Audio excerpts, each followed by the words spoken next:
tal si oramos por estos motivos? Padre, gracias porque nos has enseñado a orar, llevando nuestras cargas y las inquietudes de nuestra alma a tus manos, siendo que tú eres Dios poderoso y en control de todas las cosas. Gracias porque tu palabra nos enseña: pedid y recibiréis, llamad y se os abrirá, tocad la puerta y se responderá. Y Señor, te pedimos que hoy bendigas a Gabriela Chinga y bendigas a Rafa y a Tati, dándoles la paz, la fortaleza y la sanidad en la operación que necesita Gabrielita, sea un éxito completo, no por las manos humanas, sino por las manos tuyas que van a dirigir toda la operación. A ti sea la gloria, Señor. Gracias porque en la cruz Cristo murió por nuestras enfermedades para darnos sanidad y darnos salud aquí en la tierra. Y Señor, te rogamos por todos los que viajan a Japón y por el impacto del Evangelio y del ministerio de la palabra a través del encuentro en las 35 parejas que confiamos vas a permitir que asistan a este encuentro. Bendice a los pastores y al equipo en Tokio. Bendice a todas las parejas que irán viajando esta semana en el ir y en el venir. Guárdanos allá y aquí, a las familias que hemos dejado. Bendice la iglesia, Señor, en este desafío de la donación de sangre. Danos el amor tuyo para estar dispuestos a hacer estos pequeños sacrificios para servir a los más necesitados de nuestra comunidad. Y también te rogamos que bendigas anticipadamente el ciclo de conferencias de la palabra en la semana de julio con el pastor de Lutri. Que bendigas este esfuerzo zonificado y mucha más gente conozca y escuche de las buenas nuevas del Evangelio de Jesucristo. Gracias, Padre. Bendice a cada uno de nosotros con tu palabra. Háblanos esta mañana en el nombre de Jesús. Amén. Ya terminamos la serie de creer, lo que no significa que ya dejemos de creer. Simplemente terminamos la serie. Entonces hoy tenemos tema libre y a partir de ahora algunos temas libres. Y quiero decirles que este tema sobre Hebreos 11, que queremos compartir brevemente esta mañana, es un tema que hace meses el Señor puso en mi corazón y dije, ¿cuándo puedo predicar este tema? Mirando mi agenda, había serie de creer, tema tal, y el primer domingo donde puse este tema fue este. Así que hace meses lo tenía en el corazón compartir. El tema de la fe en las pruebas de la vida. ¿Por qué? Porque todos pasamos pruebas en la vida. Todos. Creyente, no creyente, musulmán, ateo, agnóstico o no, todos pasamos pruebas en la vida. La diferencia con el creyente es que aprendemos nosotros que en medio de las pruebas está el Señor con nosotros. Y aprendemos también los creyentes que en medio de las pruebas y en medio del dolor y en medio de la perplejidad que nos levanta las preguntas de la vida, la confianza en Dios debe reforzarse y que nuestra fe en Dios tiene que crecer y que no debemos tener una fe de gelatina, de plastilina que se derrite ante el dolor, la prueba o de la que nos apartamos de Dios en el momento en que sufrimos, sino lo contrario, nuestra fe nos lleve a una más profunda consagración a Dios, a una más profunda entrega a Dios y por lo tanto a un conocimiento más íntimo del poder de Dios y de su misericordia hacia nosotros. Por eso es que esta mañana queríamos revisar Hebreos 11 desde la perspectiva de cómo es que en Hebreos 11 se nos habla del desafío de la fe. Y digo el desafío de la fe porque una de las definiciones que nos da Hebreos 11 allí en el versículo 1 justamente nos habla de un desafío a nosotros. Dice allí, es pues la fe, la certeza de lo que se espera, la convicción de lo que no se ve. Nota tú lo que puede parecer una contradicción lógica, ¿no?, para nuestra mente humana sin fe, ¿no? Habla de la certeza de lo que todavía no tienes y estás esperando. Y habla de la convicción de lo que no se ve. Pero como diría Blaise Pascal, el pensador francés, la fe encuentra razones que la razón no entiende. Para poder afirmar esta definición que el autor de Hebreos nos señala. Esta no es la definición de la fe en la Biblia, es una definición de la fe, pero que nos permite salir del debate paulino con respecto a fe y obras y a fe como medio de justificación para pasar a darnos una perspectiva más personal, más vivencial de la fe, más profunda, diría yo, en el que se nos presenta la fe como la confianza en Dios que nos capacita para enfrentar cualquier situación en la vida. Cualquier gran dificultad que enfrentemos en la vida, somos capacitados por el Señor por medio de la fe. Y es la fe la que Dios va a tener que fortalecer en nuestra vida y llevarnos a creer más de lo que creíamos antes en el Señor y confiar más en lo que antes confiábamos en el Señor, para que podamos recibir la capacitación que como cristianos necesitamos para enfrentar toda dificultad. No importa lo grande que sea, Dios te ha preparado para enfrentarla en la medida en que tengas confianza, fe en el Señor. El problema nuestro es que no confiamos lo suficiente en Dios. Somos creyentes incrédulos, la verdad, muchas veces. Y necesitamos crecer. Es el desafío, ¿no? Crecer espiritualmente. Por eso es que podríamos decir que esta definición de fe nos dice que hay dos aspectos de la fe. Uno es la fe, mira adelante siempre. Mira adelante no a lo que tú deseas, no a lo que tú quisieras, no a lo que es tu voluntad. La fe no es creer en lo que yo quiero recibir. Eso es conveniencia. La fe es creer en las promesas de la palabra que Dios nos ha dado. Por lo tanto, la confianza debe estar no en lo que yo quiero como objetivo, sino mirar si está de acuerdo a la palabra y buscar qué promesa de la palabra de Dios sustenta nuestra convicción, nuestra confianza, nuestro pedido, nuestra esperanza. Y centrarnos en la promesa de la palabra de Dios. Es una de las cosas que cuando uno ve esta lista de héroes en la fe, lee Hebreos 11 en tu casa. Es una biblioteca tremenda compendiada de lo que es la fe. Y uno leyendo Hebreos 11 sale fortalecido en la fe. Todos los héroes de la fe que te menciona allí, que habla de los hombres de Dios, de Abraham, de Noé, de Isaac, de Jacob, y yo en el Nuevo Testamento, los hombres de Dios creyendo. Y vas a descubrir que todos tenían una característica: no creyeron en lo que quisieron, sino creyeron en lo que Dios les prometió. Y en base a la promesa de Dios, iban al Señor y decían: Señor, según tú me has prometido, según tú has dicho en tu palabra, entonces yo me atrevo a pedirte esto, esto y aquello.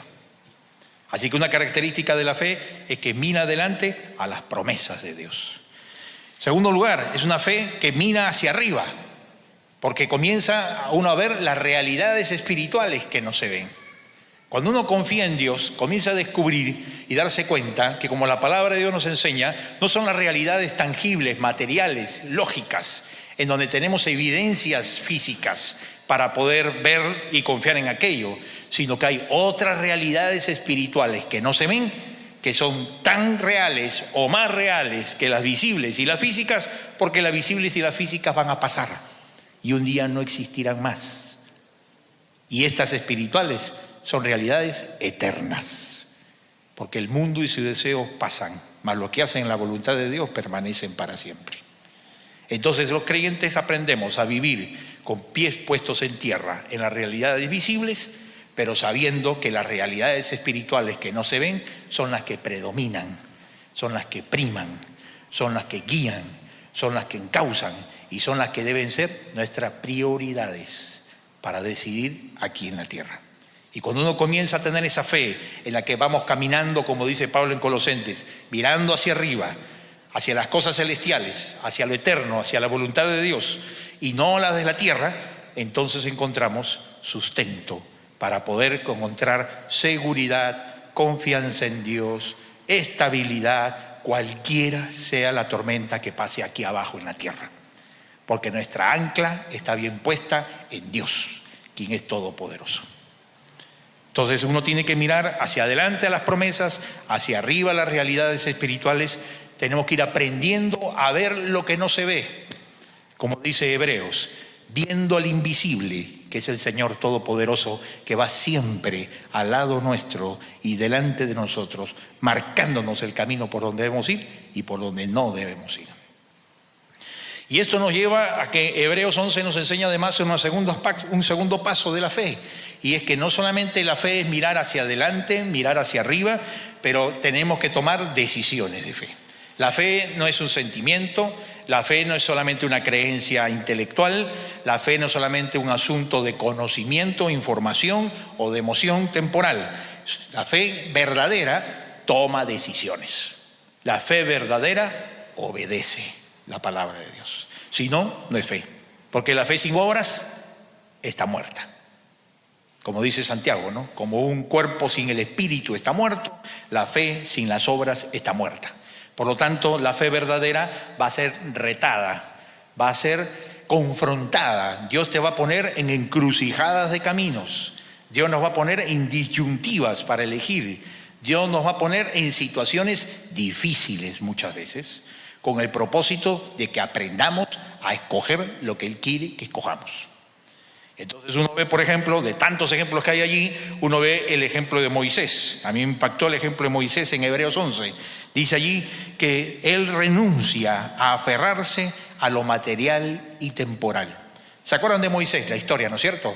El pequeño que cuando dieron la orden, el faraón, de poder estar matando a todos los niños pequeños varones de Israel, porque ya se habían multiplicado demasiado, y Egipto tenía temor de que por el crecimiento demográfico del pueblo de Israel iban a superarlos, iban a conquistarlos y iban a tomar el control. Entonces mandaron matar a todos los niños hebreos recién nacidos. Pero los padres de Moisés tuvieron fe, dice la palabra, y creyendo que Dios tenía un propósito mejor con este niño, entonces lo escondieron en una barquilla hecha, ¿no es cierto?, de paja, ramas y barro, y la pusieron al borde del río Nilo.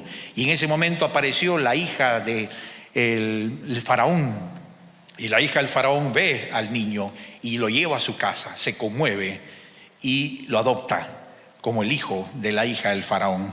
Pero cuando crece Moisés, él descubre su origen, él descubre quién es. Y él entonces tomó la decisión de rehusar llamarse hijo de la hija del faraón. Rehusó llamarse hijo de la hija del faraón. Y esta es una decisión tremenda que él toma. Y él la toma esta decisión porque él se da cuenta que Dios lo está llamando, como dice otro pasaje de Hechos, en la que él entendió que Dios lo llamaba a algo más, a hacer por su pueblo, como vamos a ver más adelante. Pero es interesante porque él toma la decisión de dejar una cantidad de privilegios y una cantidad de oportunidades que él tenía, y él decide servir a Dios, aún yendo en contra de lo que eran los valores de su época. Porque vivir en un palacio, ser comandante de un ejército, ser parte de la nobleza egipcia, le daba una cantidad a él de seguridades, de comodidades y privilegios en la vida que no los tendría nadie. Y sin embargo él rehúsa este derecho y este privilegio porque entiende por la fe que Dios lo llama a otra tarea en la vida. Y a mí me llama la atención esto, porque Dios lo guía a Moisés a salir del palacio. Pero hay otros casos en la vida, en la Biblia, en que Dios los llama a ir al palacio, como el caso de José, por ejemplo. ¿Te acuerdas de José? Dios lo manda más bien allí, vendido como esclavo a Egipto, y termina siendo el segundo después del faraón en una época anterior a la de Moisés. Pero lo cierto es que en ese caso de José, Dios le llama a quedarse en el palacio y a servir desde el palacio para los propósitos de Dios. Otro ejemplo igual, el profeta Daniel. En el profeta Daniel, Dios lo lleva allá y lo pone como segundo después del rey y después de dos imperios, del imperio babilónico y el imperio persa. Y Dios no le dice a Daniel que salga del palacio, sino que se quede en el palacio y sirviendo un sistema pagano en medio de él, se mantiene firme en oración, firme en su propósito profético, y Dios no le llama a salir de ese sistema, sino lo usa en medio del sistema pagano para el propósito eterno de Dios y para extensión del reino de Dios. Así que José y Daniel nos muestran un caso distinto al de Moisés. ¿Y esto que nos recuerda? Que Dios es un Dios personal y que tiene planes distintos con cada uno. Y que a veces nosotros queremos decir, ya, como Dios hizo así, con todos tiene que ser igual. No, Dios es un Dios soberano. Y entonces con José y Daniel dijo, quédate en palacio. Y a Moisés le dijo, tú sal del palacio y deja todo. Dios es un Dios con planes únicos y personales, y tenemos que aprender a tener la mente abierta y flexible para lo que Dios nos quiere guiar. Pero además con Moisés, el Señor lo llamó a que escogiera la visión y el llamado del pueblo de Dios. Y el llamado del pueblo de Dios. Dice ahí en Hechos 7:22, cuando está predicando uno de los apóstoles en Hechos, hablando de Moisés, dice, y fue enseñado Moisés en toda la sabiduría de los egipcios, y era poderoso en sus palabras y obras. Moisés era alguien poderoso en palabras y obras. Cuando estuvo en Egipto, él era un líder, alguien entrenado para poder avanzar en la vida y haber sido muy posiblemente un general del ejército egipcio, un hombre de letras y artes en el medio egipcio. Él podría haber mantenido su fe hebrea como José y como Daniel, quedándose en palacio y diciendo: desde el palacio voy a ayudar más al pueblo de Israel que yo renunciando a estos privilegios y esta influencia para poder ir con ellos. Pero sin embargo, Dios lo guió de otra manera a Moisés, porque Dios lo guió a escoger antes ser maltratado con el pueblo de Dios que gozar de los deleites temporales del pecado. Así que Moisés escoge, guiado por el Señor y por la fe, salirse del sistema y dejarlo todo y dedicarse al servicio a Dios, lo que llamaríamos hoy. Lo cual te dice que necesitamos hoy día personas como José y como Daniel que entren en este sistema corrupto y participen en el servicio de Dios, aún en la política, que muchas veces nos da tanto asco cuando hablamos de ella. Ahí también necesitamos nosotros de siervos de Dios. Yo diría, más necesitamos verdaderos siervos de Dios allí que nunca en la historia del Perú, porque justamente no hay integridad y no hay temor de Dios. Y Dios es soberano. Y Dios es misericordioso para levantar hombres y mujeres de Dios. Necesitamos gente como José y como Daniel, que queden en sus profesiones, en su medio laboral, en medio del sistema, pero sirviendo a Dios, influenciando para Dios, y siendo luz y siendo sal de la tierra. Pero necesitamos gente como Moisés, jóvenes y adultos, que estén dispuestos a dejar todas las posibilidades que en esta sociedad tendrían como derecho, como privilegio, como oportunidades, y voluntariamente escojan servir al Señor y renunciar a toda otra cosa para dedicarse al servicio a Dios a tiempo completo. Y hay personas que Dios va a llamar para esta tarea, que Dios va a llamar y poner en la convicción. Yo nunca quise ser pastor, como siempre lo digo. Estoy aquí por llamado y obediencia de Dios, gracias al Señor.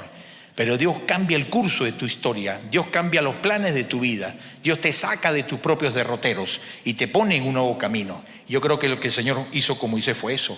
Lo sacó del plan que él tenía, donde podía ir avanzando en el sistema egipcio, y lo llamó el Señor a poder ser maltratado con el pueblo de Dios. Porque el camino que él escogió, la decisión que tomó de fe Moisés de identificarse con el pueblo de Israel, dejar el palacio, lo llevó a dolor, a sufrimiento, a pruebas, ¿no? Las 10 plagas y las veces que él fue rechazado, el cruce del Mar Rojo y la angustia que venía del ejército hasta que Dios abre el Mar Rojo, los 40 años en el desierto y todas las tribulaciones. Moisés cogió un camino donde hubo sufrimiento, hubo dolor, hubo pruebas, pero la fe en el Señor lo sostuvo siempre, de que el Señor estaba con ellos. Y cuando Dios te llama a algo, cuando Dios tiene un propósito contigo, nunca tengas temor, que el Señor va a ir delante tuyo, abriendo puertas, bendiciendo las cosas. Cuando Dios nos llama, tranquilo, que Él está a cargo y en control de todo. Y Él va a abrir las puertas que sean necesarias, con brazo fuerte y con misericordia de Dios. Así que no temas obedecer y escoger servir al Señor en lo que Él te llame a hacer, porque no usará tu sabiduría ni tus fuerzas ni a la gente, sino la capacidad de Dios, las puertas de Dios y el poder de Dios es lo que debes mirar. Y finalmente Hebreos 11 nos dice que el creer nos va a llevar siempre a la esperanza en el sufrimiento. Siempre. Una de las cosas que a mí me impactó de Hebreos 11 leyéndolo de nuevo es que en todos los casos las personas cuando creían en el Señor encontraban tensión, lucha, conflicto, dolor, pruebas, batallas. Nosotros creemos a veces que el creer te va a llevar a un Shangri-La espiritual invisible donde nada te va a tocar. No. La fe es para llevarnos a la batalla con el Señor, pero con el poder de Dios. Porque antes estábamos en la misma batalla o en peores batallas, pero solos, sin el poder de Dios y sin fe. Y ahora el Señor nos permite enfrentar estas batallas, la batalla con uno mismo, que es la más brava de todos. La batalla de vencer tu propio yo, de llevar tu yo a la cruz cada día, de que Dios obre en mí, y que yo deje que Cristo crezca en mí y yo vaya declinando en mi yo cada día. Esa es la batalla más brava que yo tengo que enfrentar todos los días, no sé cuál tú, pero esa es la batalla más brava, porque el yo nuestro es bravísimo, el yo de cada uno de nosotros es resistente y se revela y rehúsa querer ser llevado a la cruz. Y tiene que ser llevado a la cruz del cuello cada día para que el Señor Jesús crezca en nosotros, gobierne nuestras vidas y nos venza a nosotros mismos. Esa batalla de la fe. Así que esta batalla que empieza en nosotros de fe y luego va a las circunstancias de nuestra vida, lo que tenemos que confiar en Dios, nos recuerda a nosotros que el camino de la fe obediente será siempre de desafíos, victorias y sufrimientos. Siempre. Cuando dice ahí que por la fe Noé construyó el arca, Dios le mandó construir el arca a Noé, ¿en dónde? Una llanura seca. ¿Te imaginas cómo se burlaría la gente de él? Y dice la palabra que entraron sus hijos y entraron solamente por obediencia finalmente. No creían, nadie creía. Él tenía la increencia alrededor suyo y solo él creyó en el corazón. Y enfrentó la burla y el rechazo de su gente. Siempre el creer. Cuando el Señor lo llama a Abraham a ofrecer a Isaac, su hijo, y él entonces tuvo la batalla de tener que vencerse a sí mismo para obedecer al Señor, poniendo la vida del hijo en las manos de Dios, llegando al punto exacto antes del sacrificio. Dios probó el corazón de Abraham. Así que Dios va a probar tu corazón, pero no para destruirnos ni desanimarnos, sino para bendecirnos y llevarnos a dimensiones y a pasillos más cercanos que nos llevan a la presencia de Dios de una manera renovada y a conocer el poder de Dios de una forma más personal. En Hebreos hay una sección en la que se habla de los que reciben lo que pedían antes de morir. Y ahí está la sección de los que no reciben lo que pedían antes de morir. Y ambos tenían fe. Es interesante. Los que reciben lo que pedían, lo que creían, lo que buscaban antes de morir, son la gente que está relatada aquí como victoriosos en la fe, que dice que por fe conquistaron reinos, hicieron justicia, alcanzaron promesas, taparon bocas de leones, apagaron fuegos impetuosos, evitaron filo de espada, sacaron fuerzas de debilidad, se hicieron fuertes en batallas, pusieron en fuga ejércitos extranjeros. Esto es lo que llamaríamos nosotros lo que es el triunfo visible de la fe. El triunfo visible y presente de la fe. Muchas veces el Señor nos va a permitir experimentar esto, ver el fruto de la fe en triunfo visible a los ojos de todos, en que se logran las metas, Dios responde, Dios sana, tapa boca de leones, evitamos ser muertos por el Evangelio, saca fuerza de debilidad, nos hacemos fuertes en batalla, Dios hace el milagro. Es lo que la gente generalmente medimos como la fe, lo que vemos como resultado, bendición, provisión, sanidad y respuesta. Pero la palabra también nos habla de otro grupo de personas que a partir de Hebreos 11:36 lo llaman, pero otros no tuvieron esta fe, sino que tuvieron que perseverar en las pruebas, en el dolor, y el fruto de su fe no fue de visible triunfo en el momento en que vivían.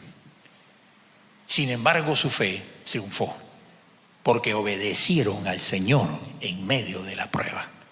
Y por eso su fe fue una fe triunfante. Porque el común denominador de la fe triunfante no está en que tengas lo que querías o lo que pedías, sino en que obedezcas al Señor, creyendo lo que Él quería que creas y sosteniéndote en el dolor, fiel al Señor hasta la muerte.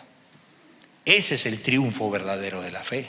Más allá de que si tiene los resultados o no tiene los resultados que aquí en el presente, en esta vida terrenal, esperábamos. Y esta otra lista es una lista conmovedora, porque también están en la lista de los héroes de la fe, pero los héroes de la fe que no son aplaudidos en este mundo, sino solo reciben el aplauso en el cielo, porque tienen la fe que obedeció aún no viendo lo que esperaban en su momento, en su generación antes de morir. Y se fueron, como dice ahí Hebreos 11:13, saludando y creyendo a lo lejos, que lo que creyeron Dios le iba a cumplir y Dios lo iba a bendecir en sus promesas. Y entonces ves esta lista que dice, otros experimentaron vituperios y azotes, y además de esto prisiones y cárceles, fueron apedreados, aserrados, puestos a prueba, muertos a filo de espada, anduvieron de acá para allá, cubiertos de pieles de ovejas y de cabras, pobres, angustiados, maltratados. Pero dice en el versículo 38, pero de los cuales este mundo no era digno. De los cuales este mundo no era digno. Es decir, ellos eran más dignos que el mundo. ¿De qué nos está hablando aquí el Señor que debemos tener como fe en medio de las pruebas?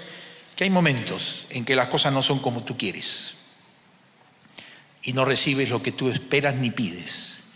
Pero cuando te mantienes obediente y fiel al Señor, Dios muchas veces, no estando tú en la vida presente antes de morir, pero aún después de muerto, en las siguientes generaciones, Dios bendice y cumple y honra su palabra. Mira, si la gente creyera que solamente vale la pena luchar por lo que recibes antes de morir, no tendríamos héroes en la historia. La gente que murió en todas las revoluciones de la independencia de todos los países murieron creyendo, solo por razones políticas de la independencia y la libertad política, estamos hablando, creyendo que su muerte era justificable y valía la pena, porque las siguientes generaciones gozaríamos de la independencia y de la libertad, aunque ellos no lo tuvieran. ¿No es cierto? Y esto era creer en la independencia de libertades humanas. Bueno, haciendo un paralelo, hay héroes de la fe que están dispuestos a obedecer, ser fieles al Señor y ser maltratados y muertos a espada y puestos a prueba y apedreados y a vivir con escasez, pobres y angustiados, pero saben que están haciendo la voluntad de Dios, que están honrando al Señor, que están sembrando la semilla de la palabra y que van a ver el nombre del Señor honrado y fruto en las próximas generaciones. Y se gozan en una fe obediente al Señor, porque su propósito no es obtener lo que ellos quieren, sino honrar al Señor, obedecer a Dios y ser fieles a su Señor, honrándolo aún en la prueba y en sufrimiento, sin recibir nada de ellos antes de morir. Qué tremendo ejemplo de fe. Y es interesante porque hay personas que, como en el pasaje anterior, son librados de pruebas. ¿Te acuerdas tú, por ejemplo, cuando Pedro fue liberado de la cárcel por las oraciones de los creyentes? Y sin embargo, luego nos dice la historia que Pedro fue atrapado y fue condenado a morir, aún creyendo en el Señor. Pero el ejemplo de Pedro se convirtió en lo que luego dijeron los cristianos, la sangre de los mártires se convirtió en la semilla del Evangelio de Cristo. Y miles aún conocen la palabra de Dios por el testimonio de Pedro, de la vida de servicio a Dios. Las generaciones siguientes fueron bendecidas. ¿Te acuerdas tú cuando, por ejemplo, encontramos al apóstol Pablo, que escapa de la muralla de la ciudad de Damasco, un canasto, porque el propósito de Dios es que desarrolle su ministerio? Pero finalmente Pablo, en el momento en que Dios lo planeó, la fe que tenía en el Señor no lo libró de ser llevado a la cárcel, y se cree que finalmente él muere en la cárcel, en un segundo encarcelamiento, porque fracasó la fe de Pablo, porque la fe de Pablo Dios no le respondió, o porque Dios estaba queriendo probar a Pablo y usarlo para bendición y para semilla del Evangelio y para ejemplo a nosotros por las siguientes generaciones. Así que no hay obediencia fiel y sacrificial de fe al Señor que quede sin fruto, o antes que mueras o en las próximas generaciones, para la gloria de Dios. Así que por lo tanto no debemos nosotros quejarnos en las pruebas. No debemos nosotros huir del Señor en las pruebas. Hay creyentes que se apartan de Dios y de la iglesia cuando pasan pruebas. Hay cristianos que se alejan de Cristo cuando hay pruebas. Hay cristianos que se alejan de la iglesia cuando hay pruebas. Y lo que la palabra del Señor nos enseña es que esta galería de hombres, en medio de las dificultades, tuvieron fe.